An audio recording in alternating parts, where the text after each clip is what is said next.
300 points who's not in the Hall of Fame, basically. The only guy who's ever been on the ballot and not gotten voted in with 300 points. So it's like he could make 300 out, but he's got 300 points because he's been to 59 Pro Tours. It's like, all right, I personally would rather take, a Billy Jensen, somebody who was, oh my God, the aliens come down, happy to have him playing. But I mean, look at Ikeda, and his median finish is in the hundreds. Fair enough. I definitely think Ikeda is worth considering. I thought about it, and I want a little more on the raw play skill side of things. Fair enough. And I think that's how a lot of people lean. For example, Patrick Chapin is someone who a lot of people have been talking about, and he obviously has a lot of gigantic outside-the-game contributions to the game. But, obviously he has a very successful resume, but it's not as successful as some of the other players who are in contention this year. So. Right. I mean, his stats are not as good as the other people in contention. Right. He's got the 4 top 8s, which is sort of the litmus test a lot of people look at to get you into contention. It's okay, he gets into contention with 4 top 8s, and then he's got all the community stuff, so maybe. But I don't know. I mean, would you vote Mike Flores into the Hall of Fame if he happened to stumble his way to 100 career pro points? It's an interesting question, right? Did he top 8 4 Pro Tours? No. Okay. I mean, the Chapin has 4 Pro Tour top 8s, right? He does. He does. So hey, I'm not trying to compare Pat to Mike Flores. Right. As a player. Don't get me wrong. I'm just trying to, how much do you count the volumes and volumes of articles? Right. Is he Gary Wise? Is really the question, right? Gary Wise got into the Hall of Fame largely on the basis of just being one of the most prolific he was a social connector, and a lot of that was through his articles, both for the Mothership and for other websites. Yeah, it's hard to compare, and we'll go back to that in a little bit. In the meantime, it looks like we join a match in progress here. Edgar Flores is playing his standard, the blue-white Cobblade deck, and off to, I think he might be undefeated so far. Really? Or he's X-1 actually currently, X-1. Didn't I hear he lost round 1? Yeah, I think he lost round 1. He lost to Mike Thompson, if I'm not mistaken. Really? I didn't Seattle hear player. That story. Yeah, Mike.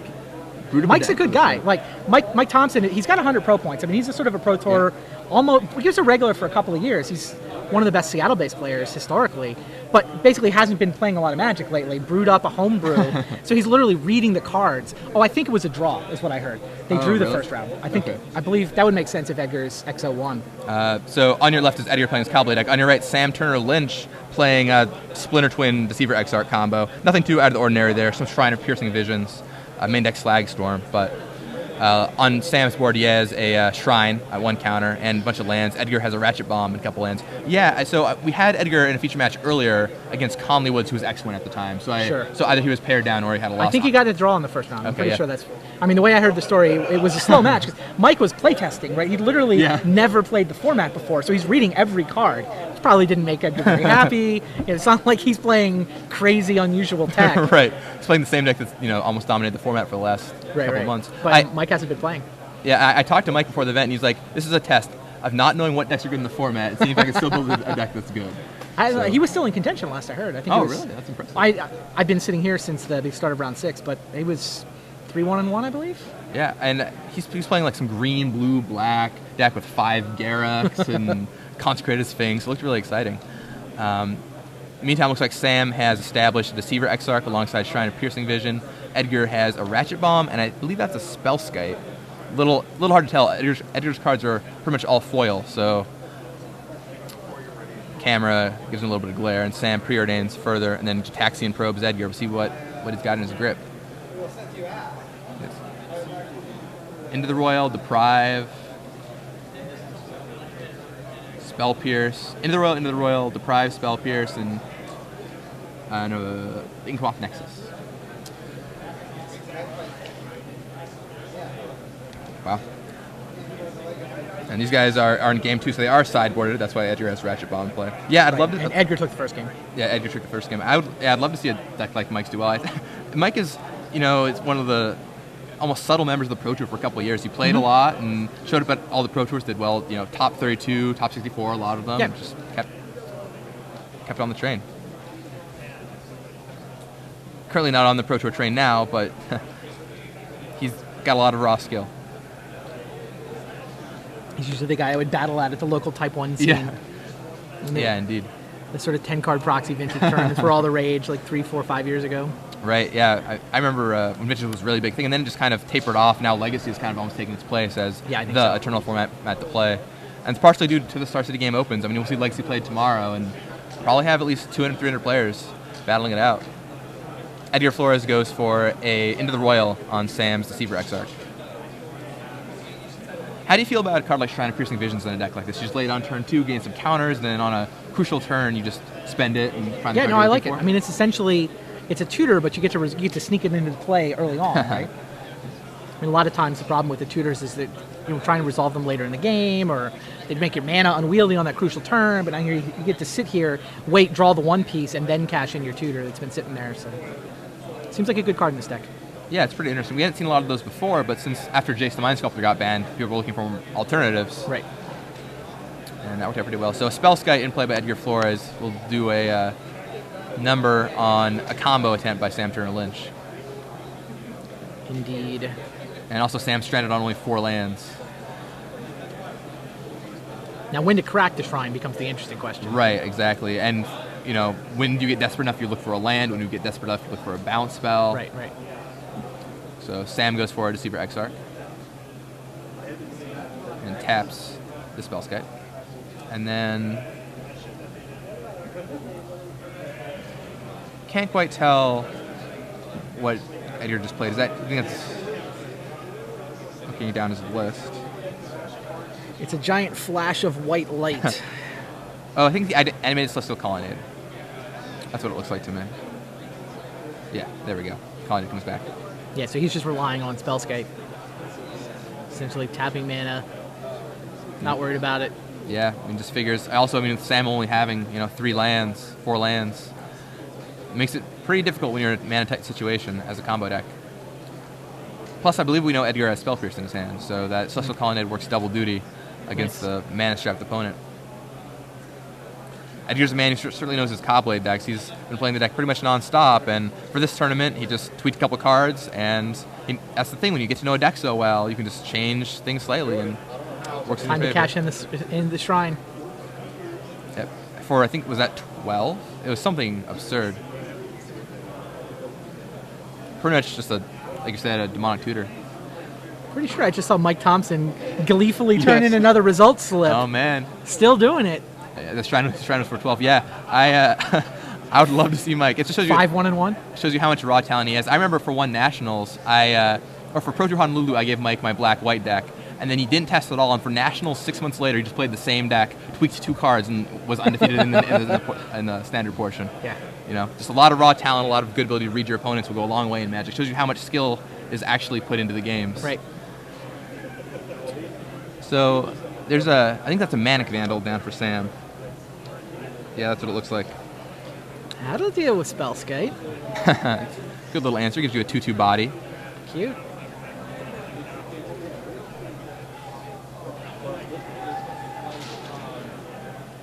And now Edgar has to be a little more worried about tapping out for that Colonnade. Can't just afford to throw it in again.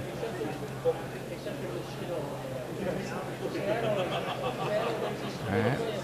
So Ratchet Bomb down for Edgar. Colonnade.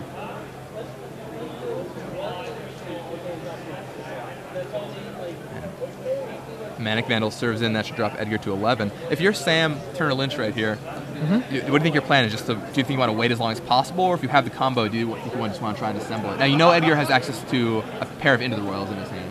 Right. So how are you going to figure out to play? How are you going to figure out to play around, a way that breaks up your combo twice over, when you're strapped on lands and you're behind on cards, on board state? Attack for 2? Seems like a reasonable offer. Attack for 3 now with this Deceiver Exarch. Sam just slammed down on the board. And he's going to tap Edgar's Ratchet Bomb, which Edgar picks up.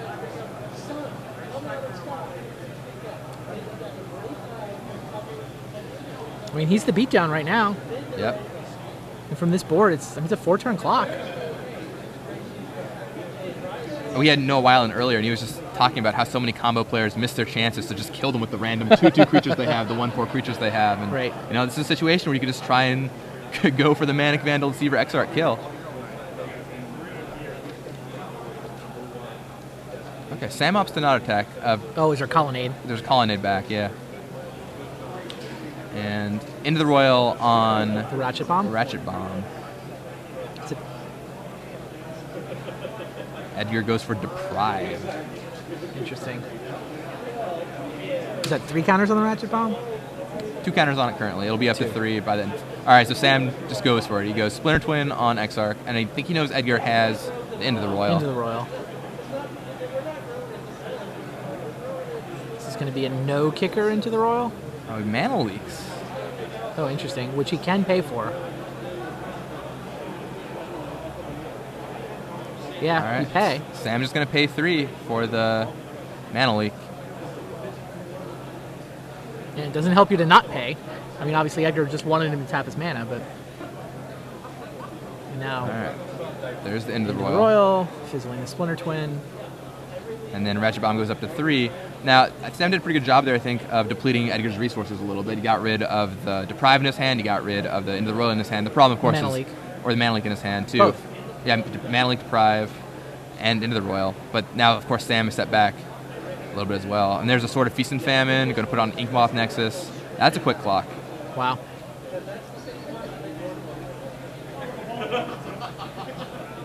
You just have to draw the swords now, right? Yeah, you just draw Seems the so swords unfair. Turns out you can just cast it and equip it sometimes. Even better, they That don't know doesn't seem fair. They don't know it's coming. And yeah, so now for 4, going to drop Sam up, or bring Sam up to 4 poison. Untap all the lands. Such good synergy with Inkmoth Nexus there. Yep. And Sam discards a Slag Storm. Goes for a Jataxian Probe, showing an island. So the coast is clear. Coast is clear. He got it? He must not have it. Shrine of Piercing Vision. And Edgar's Ratchet Bomb on 3 is certainly going to put an end to too many shenanigans by Sam Turner Lynch. Yeah.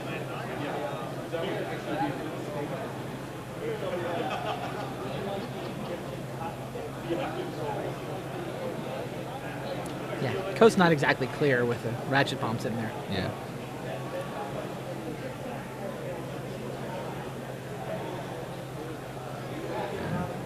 Turn 2 clock with those Inkmoth Nexi too.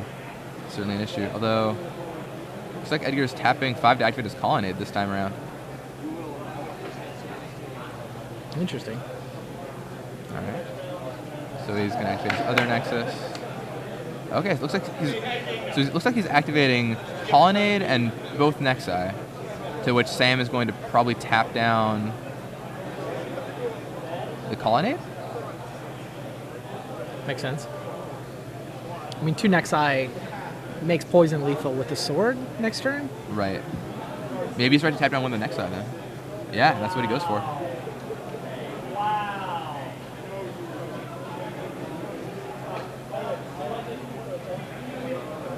Oh, and then Dismember for the Oof. Deceiver Exarch.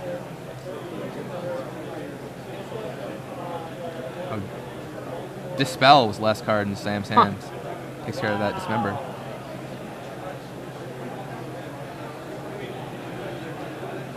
Dispel certainly an interesting main deck card. A lot of the Splinter Twin decks have resorted to playing that simply because most of the cards that interact with their combo are instant speed. So Yep. you can counter almost everything that deals with the combo, and including Dismember.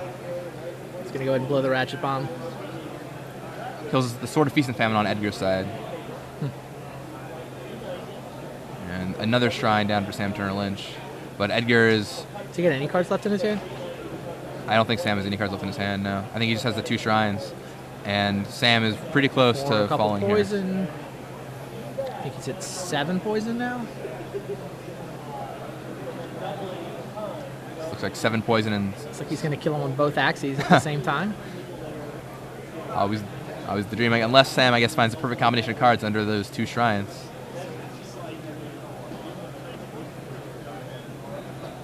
Alright. Okay, waits one more turn. So let's see. So Edgar can serve for 2 poison, 4 damage this turn, which Yeah, he drops can get him Sam to 9 poison and 2 life. the exact perfect ratio. All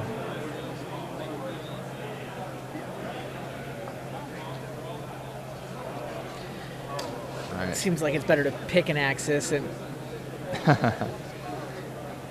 Leave some mana untapped. Yeah, I agree with that. Are we shrining during the attack step? Yeah, so I think Edgar only activated the 2 Nexi for now, and now Sam's taking the opportunity to shrine for, I think that's 5 or 6 cards. Probably looking to find a Deceiver Exarch to tap down one of those Nexi. Yep.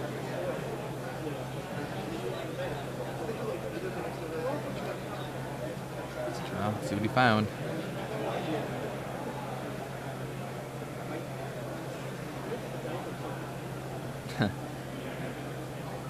Hesitating a little on what he puts back.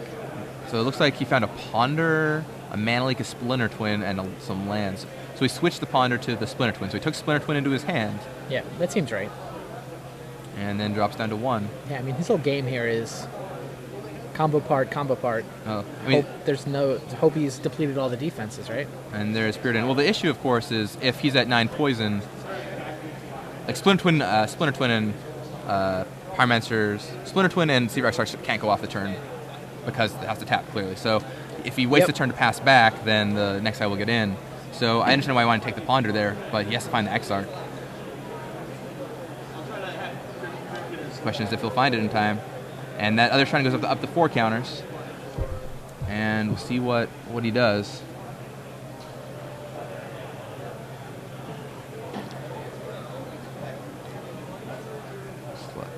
Still thinking about that Ponder. Yeah, you're right. You pretty much have to sculpt the perfect hand here to be able to beat what Edgar Flores does. Okay, so Preordain resolve. It's tricky from 9 poison, though. Yeah, 9 poison and 6 life. So even if you find a way to deal with one axis, you might just die on the other. What are his answers to 2 flying Nexi? I mean, is it 2 Exarchs? What is he supposed to do? He's got Exarch. He has Dismember if you left that in. Otherwise, I think he's going to be pretty hard pressed to fight those guys. He can't afford to pay for Dismember here.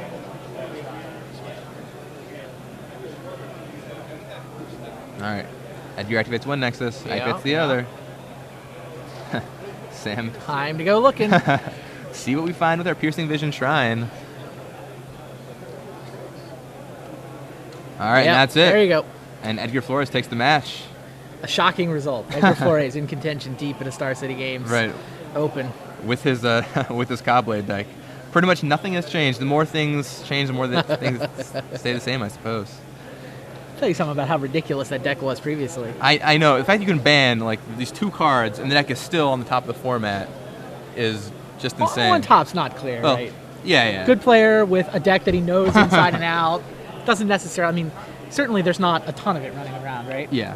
I mean, it's kind of got the Cedric Phillips factor to it almost, where you play White Weenie enough, you get to learn the deck really well, right. You can make these small little adjustments, and other people, or the Patrick Sullivan factor, same kind of thing, Absolutely. right? Or you can make the small little adjustments nobody else can make. And granted, Cobblade did win the Open last week, but we'll see if people adjust for it this week. I expected there to be some adjustments, and we'll see what happens. So it looks like Edgar is about a round or 2 out from clinching a top 8 berth. Pretty interesting stuff. Do we think he's XO1? I think if you think he drew in the first round, then yeah, I'd imagine he's XO1 at this point. So, if he wins one more, maybe he just draw in. He's only going to be able to draw once at the end, but yeah. Yeah, that's definitely. 7. There's 9 rounds or 10? 9 rounds today. 2 more? Yeah. 2 more rounds. He's probably winning in next round then. Wow. It's amazing to see how these players come out every week, even without the buys, and still to put up these finishes. That's such a grind to be able to do that all the time, and it's really impressive to watch someone like Edgar Flores accomplish this. It's a skill game.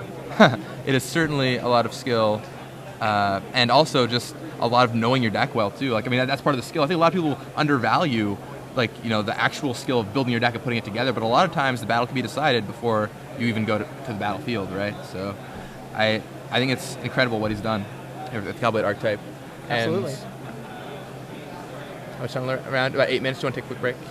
Okay, so it looks like we'll take a quick break here real fast. Okay. And come back in about 5 to 10 minutes and bring you the next round of Star City Games Open.